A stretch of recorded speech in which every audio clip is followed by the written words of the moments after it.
Hey everyone, Christine Lozano here. Thank you for joining us on Why with Christine. Before we start, I want to give a shameless plug on my ViperRoomPhotos.com website, ViperRoomPhotos.com. You see it right down here. Go ahead and click on that. I have a book for sale and also individual prints if you're so inclined. This is the Viper Room during the heyday in the 90s, 1995 to 2004. Rare, never before seen photos when I was the in-house photographer for the Viper Room, when Sunset Boulevard was the place to be. All right, thank you. Enjoy the show. Godmorgen og velkommen til Why with Christine. Det her er Patrick Will. Okay, am I not allowed to swear? No, well, if we weren't allowed to swear, then I would have been off a long time ago because I don't. Okay, hello. Hi, we have Patrick Will here all the way from Denmark. All the way, which I don't know if that would that be south or north to me. I don't even know. North. North, okay, all the way, Denmark. And 6 hours ahead of me. No, yes. It's 6. Mm-hmm. Wow. Okay, 6 hours. No, 8. No, 8 hours. 8 hours, yeah. Because I was like, Yeah. okay, well, that's okay. That makes more sense. 8 hours. Voice actor, writer, director, animator. His main thing is voice acting and animation, which he does. So you do voice acting in your animation, Yeah. Mm-hmm. in your own. Oh, okay. Always. Yeah. I tend to always have a role or two. Yeah. You write yourself in. I like that. Yeah.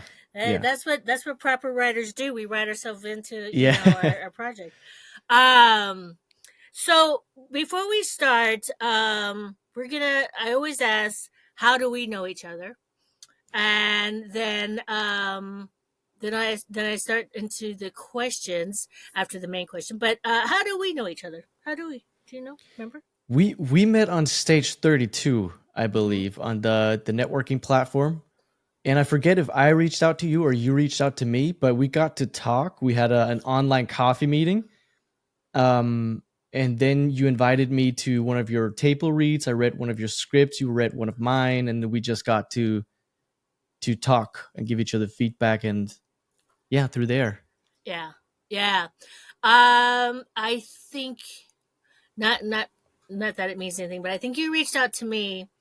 Well, we'll have to check that for proof. But either way, yeah, and it was good to, because I was new to that. I mean, I've been in it for maybe I think a couple of weeks, and I had friends tell me all the time to go to that to meet new people. Mm-hmm. So it was good, and then I think it's even better the fact that you were still, like, we're both writers, but you did animation and I was doing my thing, so it was good to get your feedback. To me, was also from different eyes, a whole different sort of point of Right. view, which was very beneficial. So yeah, and then we just got to talking, and I'm glad you did the table read, which was, do you do table reads a lot like that? I don't. I started doing them myself recently, and it's funny because I actually did my first bigger scale table read for the animated shorts that we're producing now. Mm-hmm. And because I have roles myself and I was reading some of these lines in the scripts, I totally, I didn't get the benefits of a table read at all because I could not sense people's reactions because I was so buried in the script. Yeah. So, I started doing them recently and didn't even realize how many mistakes you can make in a table read, but they're a lot of fun. The table reads are, well, for me, they're very, very beneficial because when you're writing, as you know, you just got the 12 people in your head, or however many people in your head. And so you're in the circle. Whereas when you have other people reading it, they may not read it how you enunciate it in your mind or whatever, but that's great because it gives you going, oh, okay, maybe he could have said it that way, or she could have, and it just brings it to life, whether it be right or wrong. It still brings it a whole different layer. And I love them. I do them all the time, and it's really beneficial. Yeah. In fact, I have another one on May 18th for something I'm doing, for the pitch thing I'm doing out here. um, with the actors. So it's very, very good. Okay. Start the questions off with this one question of all time. And I'm very interested because you're like, what, 12? No, you're not 12. You're, Yes. Yes, I'm you 12. look 12. Yeah, yeah. You look like you're in high school. Is it called high school over there? No, what's it called? It's called gymnasium here, would be our equivalent. Gymnasium? Gymnasium. Yeah. Yeah. So it's and we do 3 years of high school and we start when we're 16 typically and then we're done when we're 19.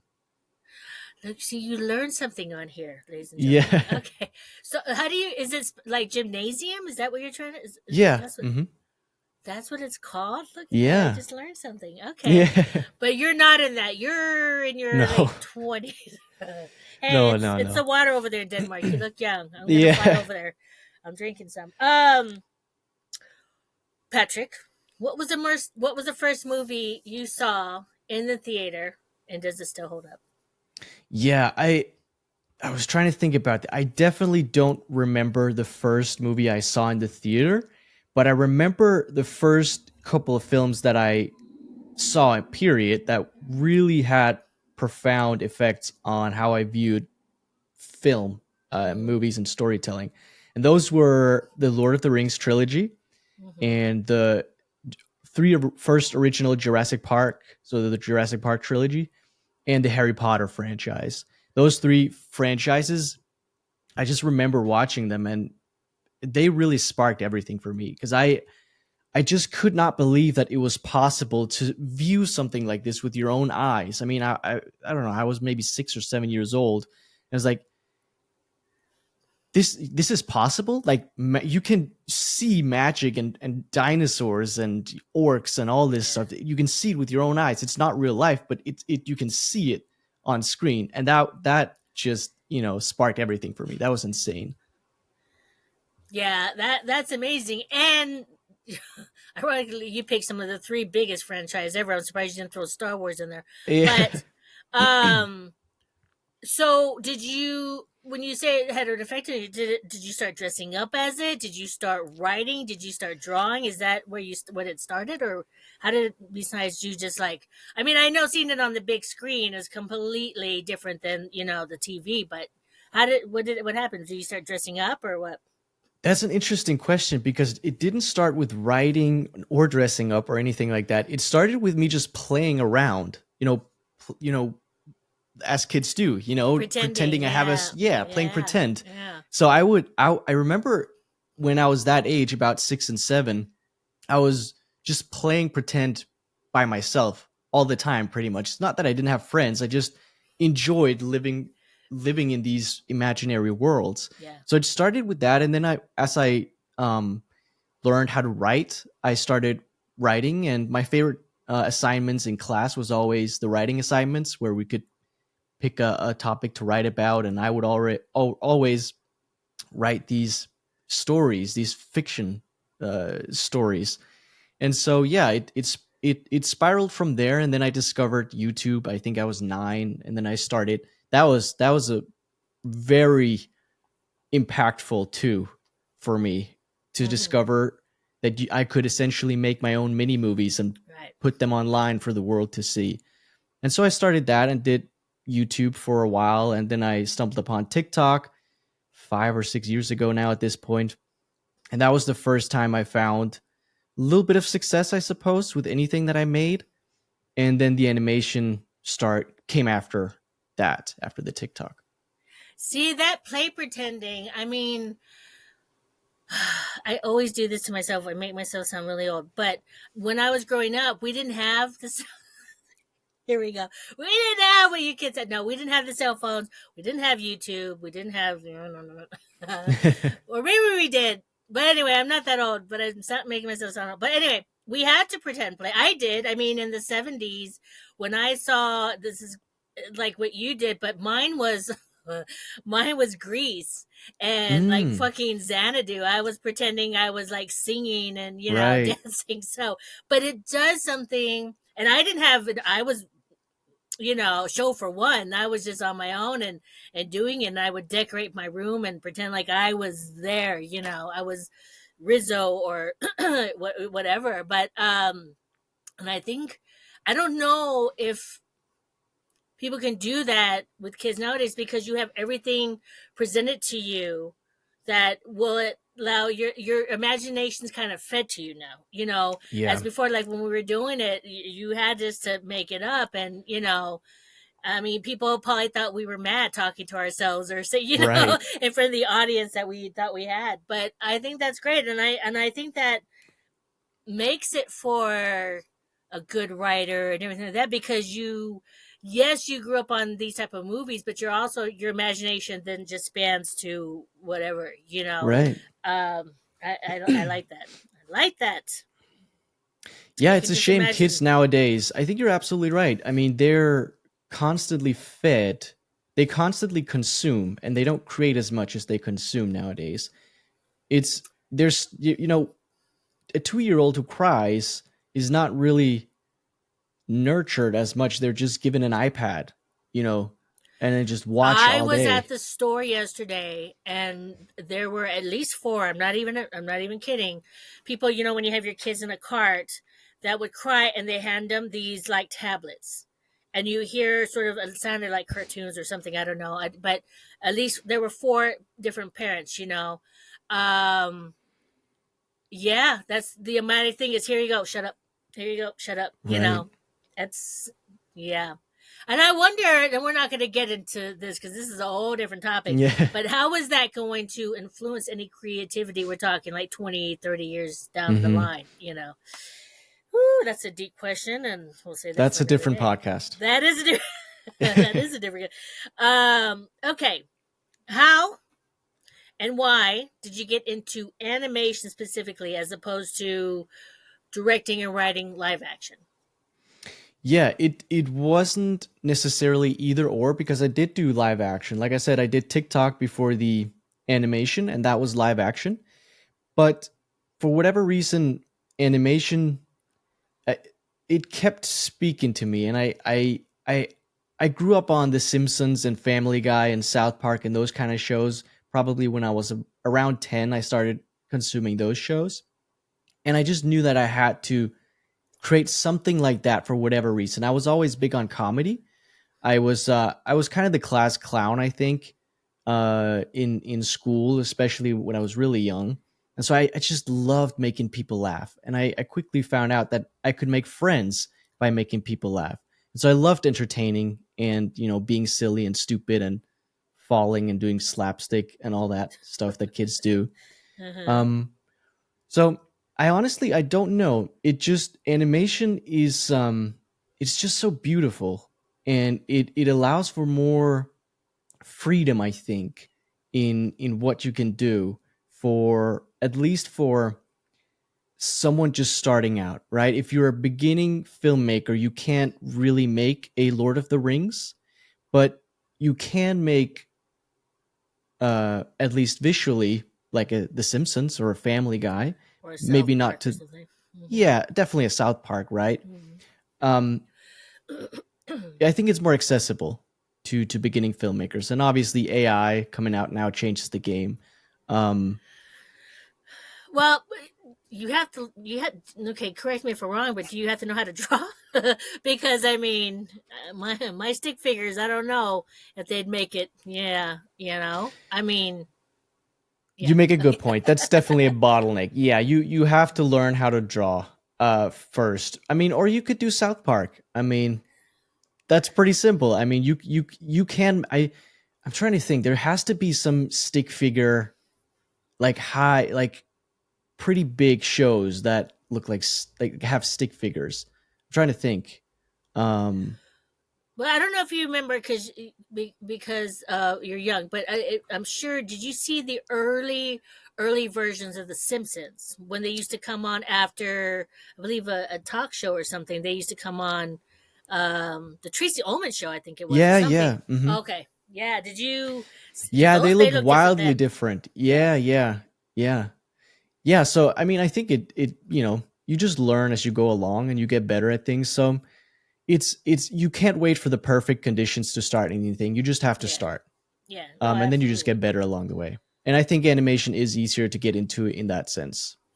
Yeah, well, I don't really know anything about animation, so there are programs for it, right? I mean, I'm going to sound Mm. completely dumb. So you draw something. Do you draw it? You draw it on the computer? Do you have like a whole pen thing that you draw? I Okay, draw by hand first, and then I scan it into the. So I draw rough sketches by on paper in okay, real life, not on the computer, and then I scan them into the computer, and then I trace them and turn them into what's called vector graphics. And yeah, and then we I don't actually animate the characters. I have an animator for that, but I draw the characters' backgrounds and the assets, and then ship them over to the animator, and that's all done by on computer. right. Right. And then before you do all this, you're writing everything. You're writing the story, like the characters. Yeah. Okay. Okay. I get it. If you could animate a scene from any book or story that's never been adapted, what would it be and why? Can it be nonfiction? Sure. Could Okay. be whatever you want. Didn't I say, yeah, uh, any? yeah, because I Oh, was trying to think because I don't read that much fiction. I have to be honest. Uh, I was gonna say maybe I was gonna say the Lord of the Rings books, but they've been animated. The Harry Potter books again, they've been animated. So, but if I had to animate something nonfiction, I would probably animate John Borhouse's books on writing comedy. I think that would be awesome to make like these explainer videos because his books are just phenomenal. He's so articulate, and I've tried to push him into making content on social media, uh, educational content to teach what he knows because he's brilliant. So I'd probably choose to animate his books. what was his name again? John Vorhaus. John Voorhouse. I'm going to have to look that up. Okay. I've never Yeah, heard of he's Where is he brilliant. from? And he's still alive, I guess, apparently. He is, as far as I'm aware. Yeah, I think he lives in LA now. Oh, okay. Is he American? Yeah, he has a German last name, but he's American. Yeah. Ah, okay. When did you discover him? In Maybe a school year or? ago. Oh, I, okay. I I found him on. He had a couple interviews on Film Courage, the YouTube channel. Okay. Um, Don't know that one either. I'm gonna have to look that up. oh, it's that's a great channel. Yeah, they have a ton of great interviews Uh with huh. filmmakers. Yeah, discovered him there and bought his first book and thought it was brilliant, and I had to read more. Nice. I'm gonna have to check him. And this is how to write comedy. Yeah, yeah, yep. All right. So going back to what we when we first started talking about how meeting. Have you met a lot of people and responded to them on stage 32? You Yeah, have. yeah. Oh wow. Yeah, oh yeah. It's an incredible sight. I mean, I think I am wildly. I'm always amazed at when people don't take networking seriously and don't spend enough time on it. It amazes me because every person that I hear talking about how they made it in Hollywood, they have one thing in common, and it's always that they got help from someone else. It was about who they knew. And as soon as I realized that, I knew I just had to network. Uh huh. And there's so many benefits from networking. Obviously, there is the companionship, friendship. You are in this together. Mm-hmm. You have common interests. There is the reading each other's scripts and helping each other out, giving feedback. And then there's, growing up together. And if one person makes it, they can bring you along the way. Mm-hmm. Um, so yeah, I used sites like Stage 32 a lot. And I just love meeting new people. And I just recognize that every single person that I talk to knows something that I don't. And that really excites me. Mm-hmm. I just love learning from people. Look at you. You're making me feel bad because I'm not using more than you, but I'm still I get emails from them every day. But yeah, now I got to go back and But you because already have a big network, Christine. You know a I lot of people. you're old, Christine. You know a lot of people. Um yeah, well, yeah, but it's always good to expand out. I mean, look, I was in LA for so many years. I didn't know any animators. I'm trying to think. I mean, I know Toby, right? Toby Morton, but I mean that was it. But outside of that, But anyway, okay, going back to that, what's the most challenging feedback. See, this is part that you have to deal with sometimes when showing your Hmm. work to people. What's the most challenging feedback you've ever received on an animation, and how did it shape your growth? Yeah, this is a great. I love talking about feedback. It's a very interesting topic. I'm not sure about feedback on an animation itself, but I can tell you about um, feedback that I got on an animated script that was very profound. And this was the second pilot that I ever wrote. And the first pilot I wrote was very well received, which I don't think was good for me because the second script that I wrote, everyone hated it. And it really messed with me. I got all this self doubt thinking, was the first one, beginner's luck? Do do I have what it takes to do, all those common Yeah. thoughts of self doubt?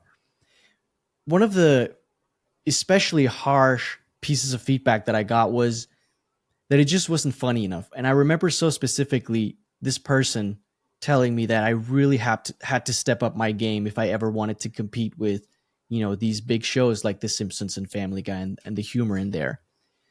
And it reminded me a little bit of the saying, the magic lies in the work that you're avoiding.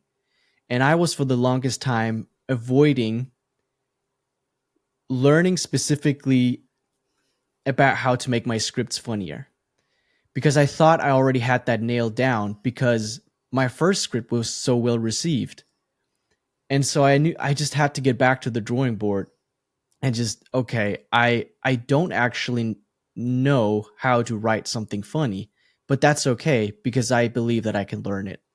And so that shaped really how I viewed going about learning how to write, if that makes sense. Hmm. Because writing is a very interesting discipline. People view it as one skill, while in reality, it's a million different skills into one. And that's what I think I learned at that point. Does that Huh. make sense? Yeah, it does. I'm listening. I like that quote. What was that again? The thing that you're avoiding. What's it? The magic lies in the work that you're avoiding. Huh. I like that. I want to post that on my wall or something. Who came up? Whose quote is that? It's I think it's Chris Williamson. He's a podcaster. I like that, and it's true. But yeah, I mean, you can't force funny. That's one of the thing, and I think even some of the most serious, dramatic, boring, not that you're any of these, Patrick, but they are the funniest, and because they don't even know that they're funny. Mm, And funny is not just sort of slapstick and everything like that. You could be dry. Some of the funniest stuff is just when a lot of English shows I watch, they're just very dry, and right, they don't even, that's to me is even funnier when you're being serious about it, and it's like right, yeah. but yeah, you can't force it. But I mean, okay, so this is interesting. So when you're writing these different characters, I mean, how do your topic for sure, you find the funny aspects of that topic, and then how do you the different characters, I mean, how do you go about that? I mean, because look, I take from people I know. My different characters are a little bit of her, a little bit of that person, a little bit of that person.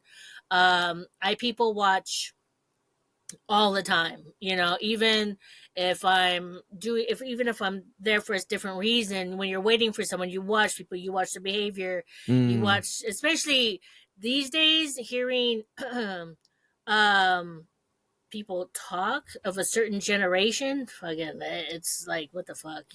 But just that, and yeah. So what do you do? Because you're not gonna go like, okay, I'm gonna be funny today. So you look at the right. topic and then tell me, go through the process. Specifically on how to write something funny. Specifically on when you have a topic, right? Mm-hmm. How do you get your characters all in there? Because do you have one you're going to be like, okay, well, one's going to be a jokester? Do you base these characters on anybody that you actually know, Or these are all just coming from Sometimes. your head, really? Yeah. Okay. Yeah, the way that I go about creating a show, so I break it up into three parts. The first is the developing the show itself, and then the second part is the writing the pilot script, and then the last part is the writing the pitch material. And it tends to always start with the location for me. I don't know why. So I've written a pilot on this city made of toys, which is Nappyville, my show Nappyville, with these baby characters, a pilot that takes place in ancient Egypt, and now I'm writing a pilot that takes place on the moon, a hotel on the moon. So for whatever reason, it always starts with a location for me. Okay. Hmm. And then I just think about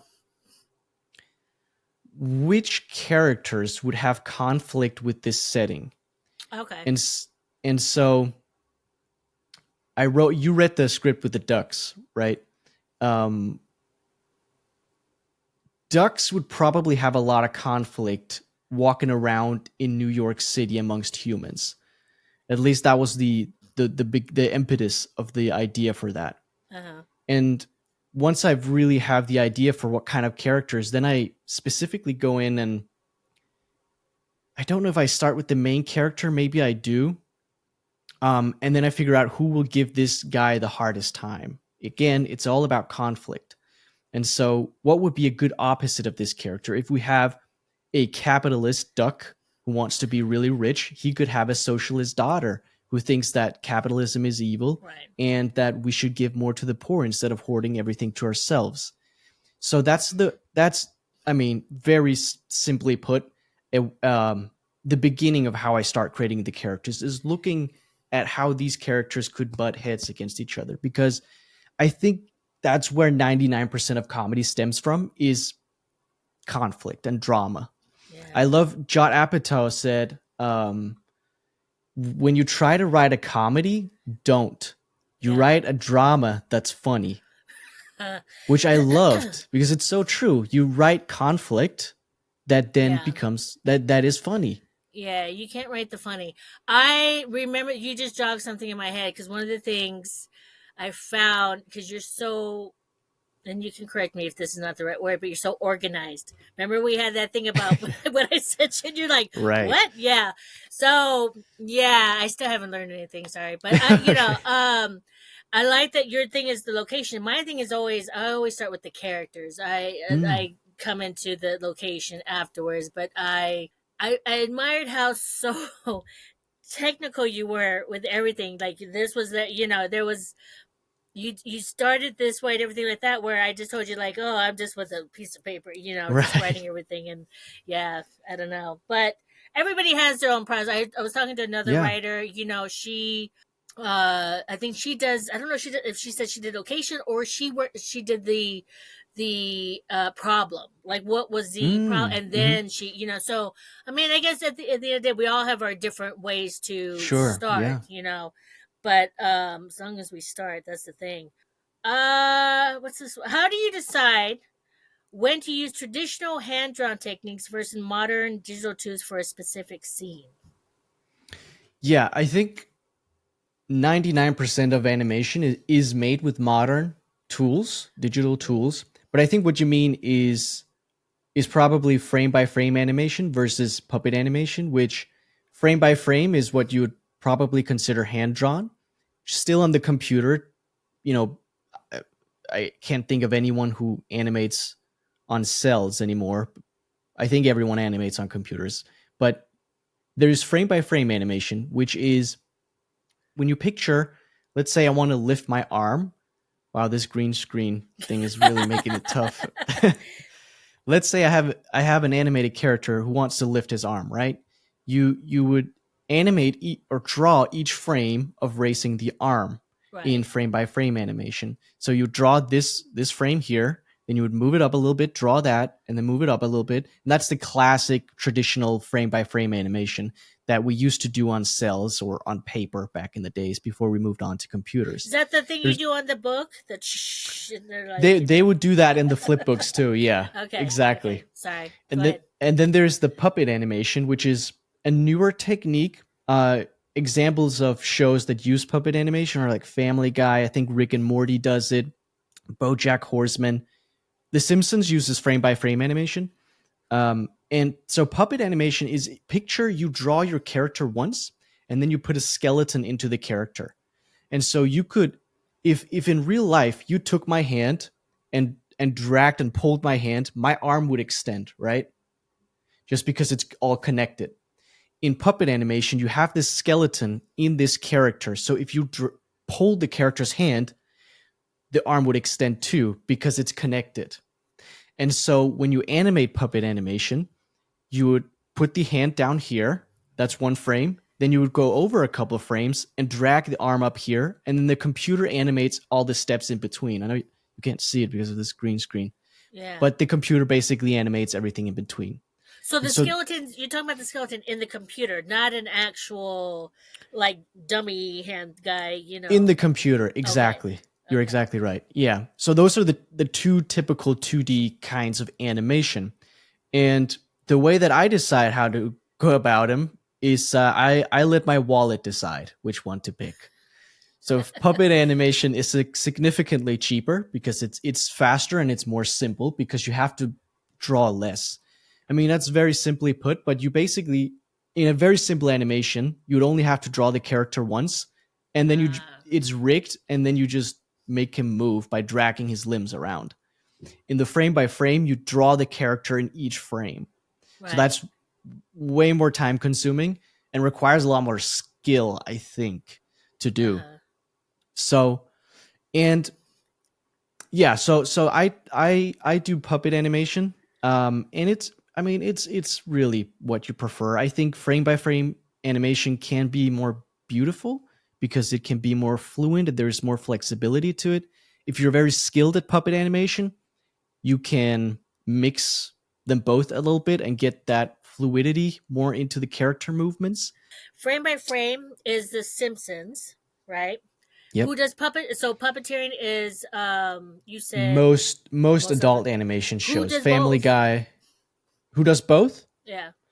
I think probably all puppet animated shows do both because there are some things that you can't animate with puppet animation. For example, liquids would you can't put a skeleton into liquid, so you'd have to draw that frame by frame.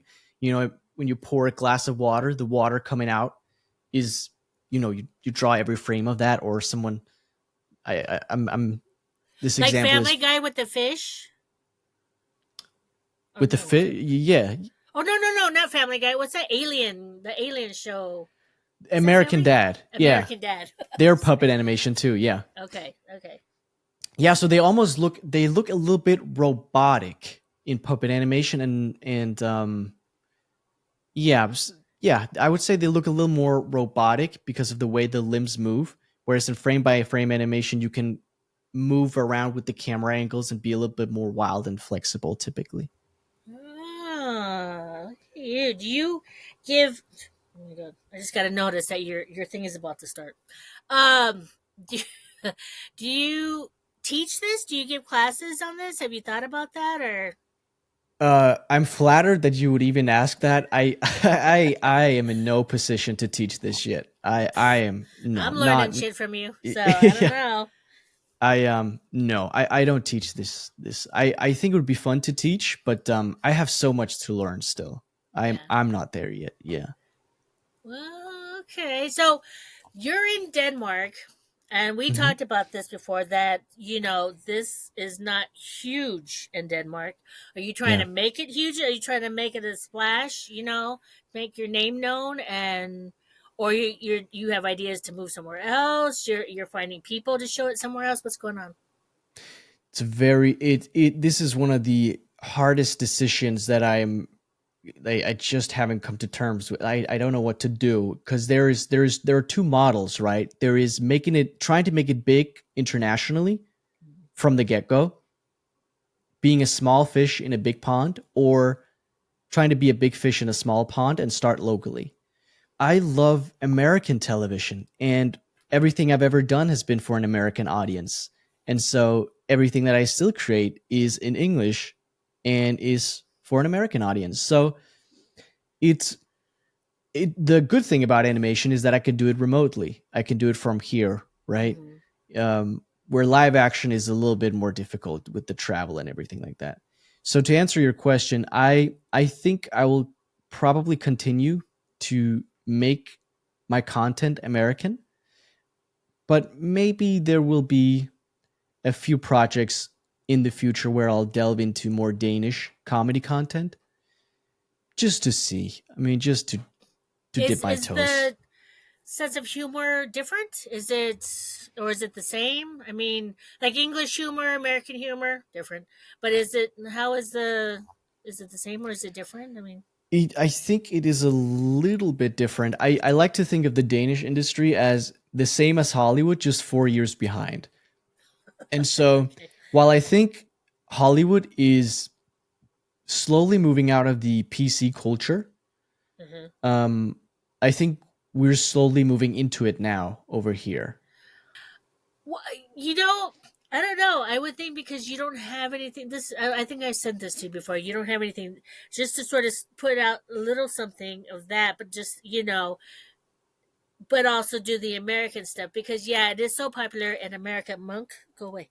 Um, that not that it would be harder to break in over here, but you have such a maybe you have such a hungry climate over there that they don't know that they're that hungry and they Mm. need to see Patrick. I don't know.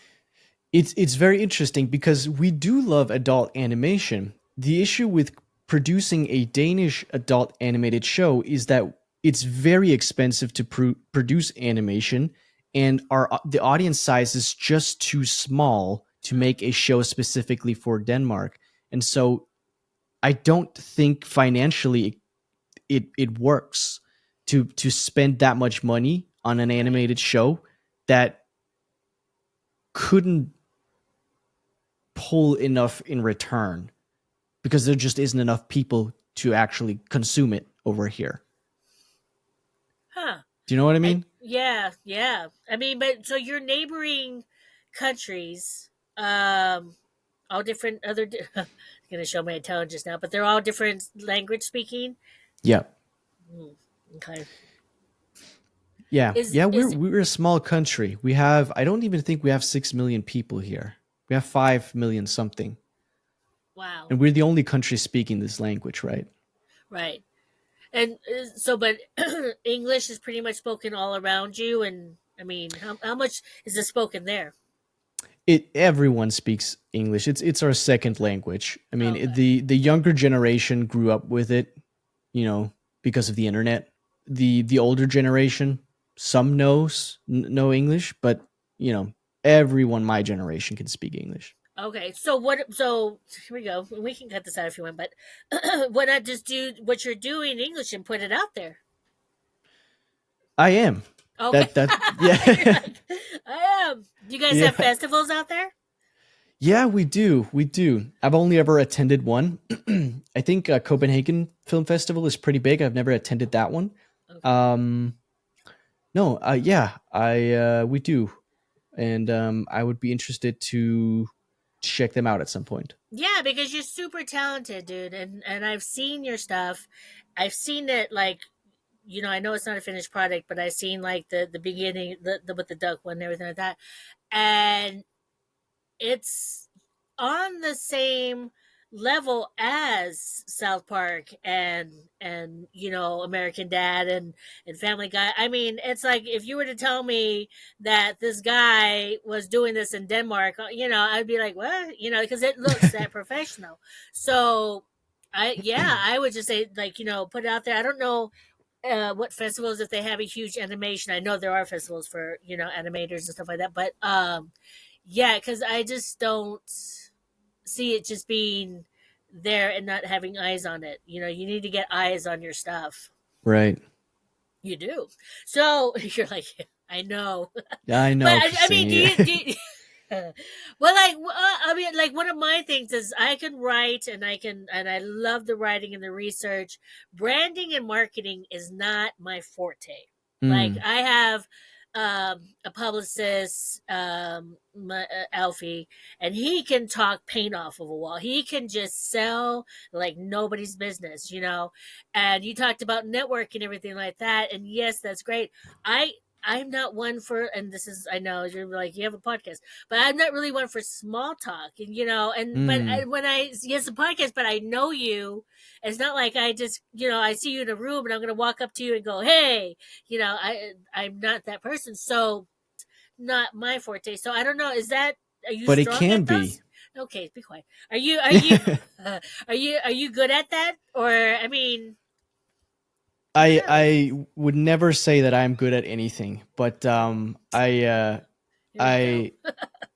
I have a background in marketing. I didn't study film in school. I studied marketing. But yeah, I So, you're love good. marketing and sales. Okay. I love business a lot. Yeah, I think that's very exciting. And that is it's a it's a it's a point that I'm looking forward to getting to, is the marketing and personal brand side of things. Oh, well, there We're you just go. not there yet, but we'll get there.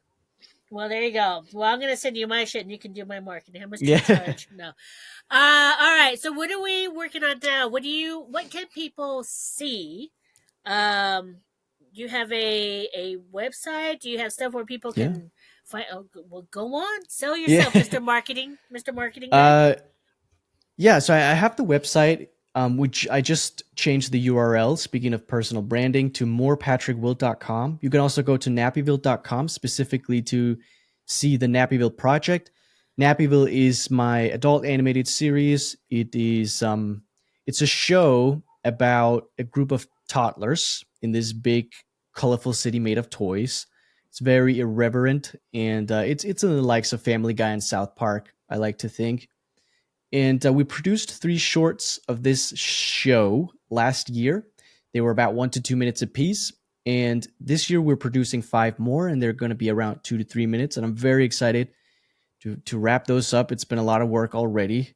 But I think they're going to be the best ones that we've made. And yeah, if everything goes as planned, the first one will be up in August. And they'll be up on the website and on the YouTube channel and all my social media. I'm always writing and producing, but I think those 5 shorts are going to be everything that I'm going to produce this year.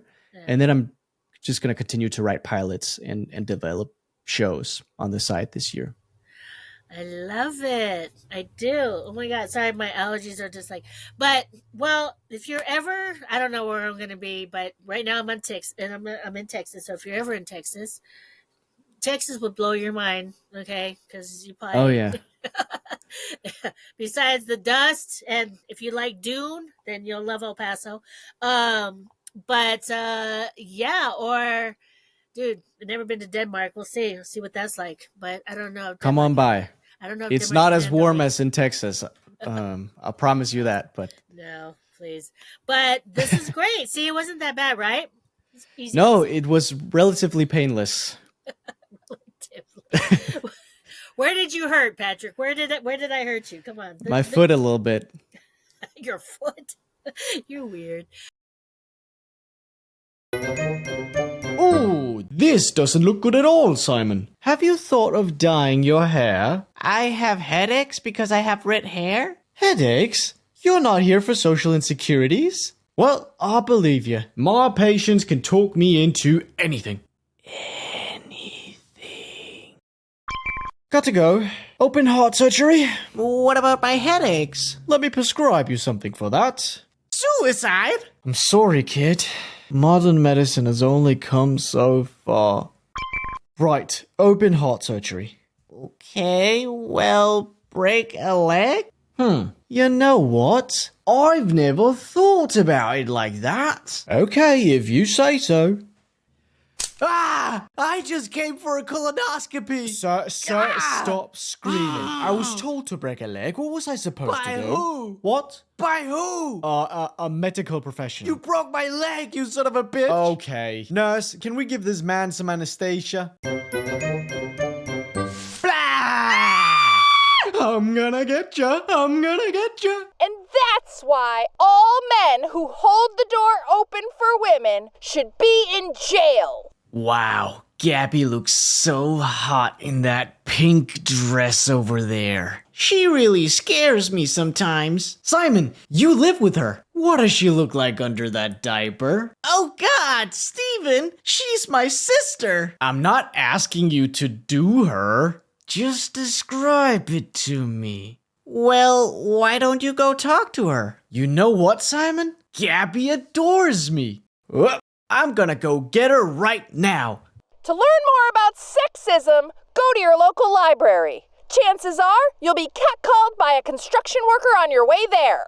Gabby, what a terrific speech. What do you want, Stewie? It's Steven, actually. Stewie's the baby from Family Guy. I don't care. Gabby, why don't I pick you up at 7 and take you somewhere nice? No. Okay, 7 doesn't work for you. 8? I don't want to go out with you, Stanley. But why not? It's Steven. I'm not a bad guy. I'll go out with you when pigs fly. Or when Dennis Rodman wears male clothes. Whichever comes first. So, probably when pigs fly. Oh. Blah! Oh, that movie sure was scary, Steven. Ha! Nothing scares me. I'm like Will Smith. He slapped Chris Rock. Let's not forget that. This is a robbery. Empty your diapers. Oh my God! Help! We're being robbed! Hurry up, Daphne. I have a dentist appointment. My patients hate when I'm late. All of it. Ow. Mean Girls too. You're twisted, man. And what about you? Don't hurt me! Steven? Is that really you? Hello, silly. Senior year at NVU? Don't tell me you forgot. I can't tell who you are. You recognize this? Oh God! Yeah, bet that looks familiar, huh? Oh, no, keep it, buddy. I got plenty from Princess Ariel. Ah, it's so good to see you. Call me. I don't know that guy, I swear.